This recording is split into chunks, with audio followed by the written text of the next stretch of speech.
Hello friends, welcome back to my channel pregnancy and parenting. और आज इस video में मैं आपसे बात करने वाली हूँ वो कौन सी खाने की चीज़ें हैं जो हमें सी सेक्शन यानी कि सिजेरियन डिलीवरी के बाद फूड अवॉइड करने चाहिए। जो खाने की चीज़ें हमें अवॉइड करनी चाहिए, नहीं खानी चाहिए कुछ दिन तक।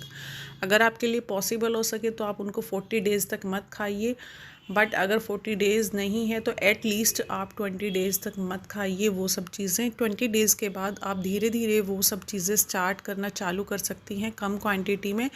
अगर आपको प्रॉब्लम हो रही है उनको खाने से, कुछ भी दिक्कत हो रही है, तो आप उसको फिर वेट करिए जब तक आपके 40 डेज़ कंप्लीट नहीं होते। लेकिन अगर आपको कोई प्रॉब्लम नहीं हो रही है तो आप 20 डेज़ के बाद वो सब चीज़ें।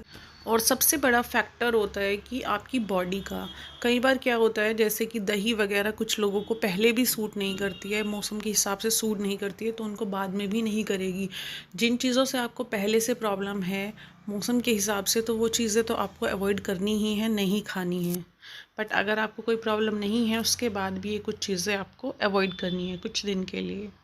और देखिए, ये सब चीज़ें अगर आप सोच रहे हैं कि शुरू से ही कंटिन्यू कर देती हैं कुछ नहीं होता है, तो इससे क्या होता है, मतलब ज़्यादा कुछ नहीं होगा। जो आपका रिकवरी का जो प्रोसेस है वो और ज़्यादा टाइम लेगा, यानी कि आपकी रिकवरी और डिले होगी ये सब चीज़ें खाने से। अगर आप ये सब चीज़ें अवॉइड करते हैं तो आपकी रिकवरी जल्दी हो पाएगी, ये उसमें हेल्प करता है। इसलिए हम लोग ये सब चीज़ें खाना अवॉइड करते हैं। जैसे कि चावल हो गया है, चावल के साथ साथ घी हो गया है, ये चीज़ें हम अवॉइड करते हैं शुरू के कुछ दिनों में, ताकि क्योंकि जो मोटापा और हाई ब्लड शुगर है उसकी वजह से जो घाव हैं वो भरने में बहुत देरी लगती है, डिले होता है रिकवरी में। इसलिए आप इनको कम खाएं, एट लीस्ट 15 to 20 डेज़ तो बिल्कुल ना खाएं, उसके बाद ही चालू करें। घी से बनी कोई भी चीज़ें या ज़्यादा घी का कंजम्पशन आप तभी करें जब आपके 20 डेज़ एटलीस्ट हो जाएं, या फिर आप 40 डेज़ के बाद कर सकती हैं। उसके बाद बात आती है सेमी कुक फूड की, यानी कि जो खाना बहुत अच्छे से कुक नहीं हुआ है, बहुत अच्छे से नहीं पका हुआ है, वो खाना आपको अवॉइड करना है, वो खाना आपको नहीं खाना है। 40 डेज़ तक तो आपको बिल्कुल नहीं खाना है सेमी कुक फूड। उसके बाद भी अगर आपको प्रॉब्लम नहीं है, सूट कर रहा है, आपको सूटेबल है बॉडी को, तो कंटिन्यू करिए, अदरवाइज़ नहीं। उसके बाद बात करते हैं हम स्पाइसी फ़ूड की। स्पाइसी फ़ूड इसलिए अवॉइड करने के लिए कहा जाता है, उसका रीज़न ये होता है कि आपको डाइजेशन की प्रॉब्लम होती है शुरू में। आपका डाइजेस्टिव सिस्टम जो है वो वीक हो जाता है, वो इतना अच्छे से काम नहीं करता है, जिसकी वजह से जब आप स्पाइसी फ़ूड खाते हैं तो आपको डाइजेशन में प्रॉब्लम होती है, आपको एसिड की प्रॉब्लम हो सकती है। इसलिए मना किया जाता है कि आपको स्पाइसी फ़ूड नहीं खाना है वो, क्योंकि अगर ये सब डाइजेशन का प्रॉब्लम होगा, इनडाइजेशन होगा, तो ऑब्वियस सी बात है आपकी रिकवरी में डिले होगा।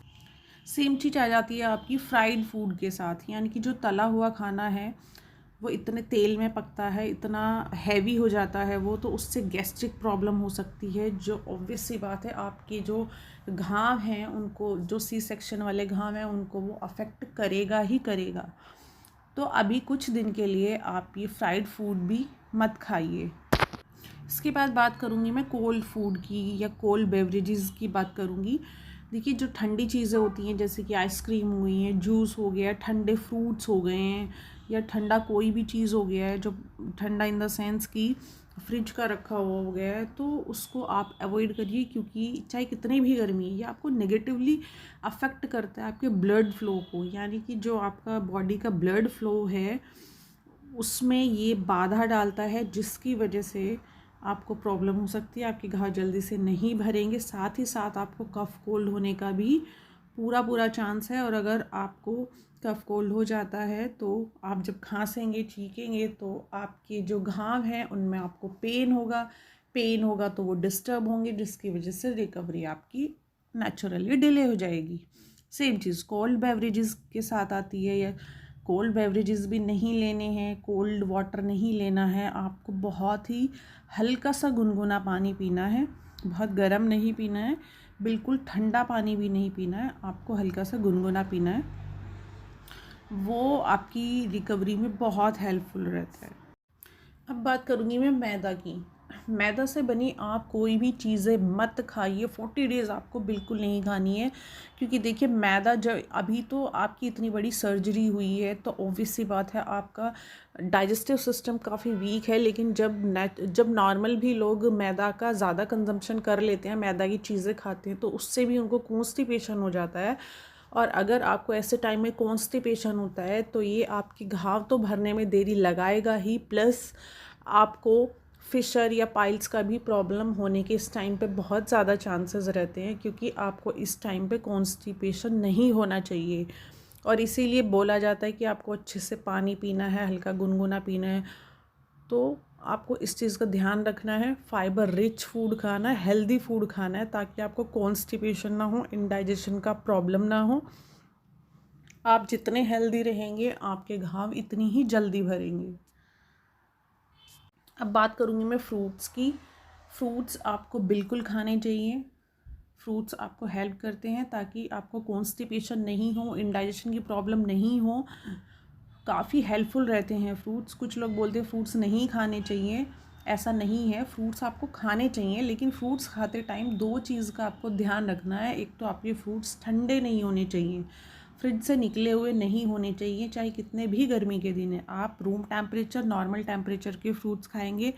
दूसरा क्या है, आपके फ्रूट्स खट्टे नहीं होने चाहिए। जैसे कि आप अंगूर खाती हैं, ऑरेंज खाती हैं, खट्टे फ्रूट्स आपको नहीं खाने हैं। मीठे फ्रूट्स आपको खाने हैं। ऑरेंज आपके बहुत मीठे हैं तो आप खा सकती हैं, लेकिन आपको खट्टे फ्रूट्स नहीं खाने हैं। उससे क्या होता है, उससे आपको खांसी होगी, उल्टा फिर वही आपको प्रॉब्लम होगी, तो वो आपके लिए सही नहीं है। अब मैं खाने की बात करूँ तो खाने में आपको जैसे राजमा हो गया, उड़द हो गया, चना हो गया है ना, अचार हो गया, पिकल्स हो गए हैं, इस तरह की चीज़ें जो डाइजेशन में प्रॉब्लम क्रिएट करती हैं। जो भी कई बार क्या होता है, नॉर्मली भी आप देखते हैं कि कई बार लोगों को चना या उड़द से शाम को खाने से प्रॉब्लम होती है, गैस्ट्रिक प्रॉब्लम होती है, तो उस टाइम पे भी वो प्रॉब्लम होगी। तो जैसे कुछ चीज़ें हैं जिनकी प्रॉपर्टी वैसी है, तो वो चीज़ें आपको अवॉइड करनी है, ये चीज़ें आपको नहीं खानी है। At least 20 days and maximum 40 days आपको ये सब चीज़ें अवॉइड करनी है। आप सिंपल दाल खाइए, मूंग दाल खाइए, और हल्का सा रोटी खा सकते हैं, वो सब चीज़ें खाइए। खिचड़ी भी खाते हैं तो आप चावल की जगह दलिए की खिचड़ी खा सकते हैं। उसके बाद आती है आपकी कॉफ़ी और चाय के बारे में। देखिए, कॉफ़ी और चाय आप अगर पीना चाहते हैं तो पी सकते हैं, कोई प्रॉब्लम नहीं है। लेकिन आपको बहुत स्ट्रॉन्ग कॉफ़ी या चाय नहीं पीनी है, बहुत तेज़ पत्ती नहीं डालनी है। अगर आप पीना हल्की सी पत्ती वाली आप चाय पी सकते हैं, बिल्कुल प्रॉब्लम नहीं है।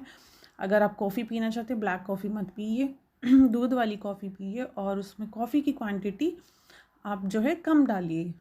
स्ट्रॉन्ग कॉफ़ी नहीं पीनी है आपको, वो आपकी बॉडी को डिहाइड्रेट करेगा, जो कि इस टाइम पे आपको हाइड्रेशन की ज़रूरत है।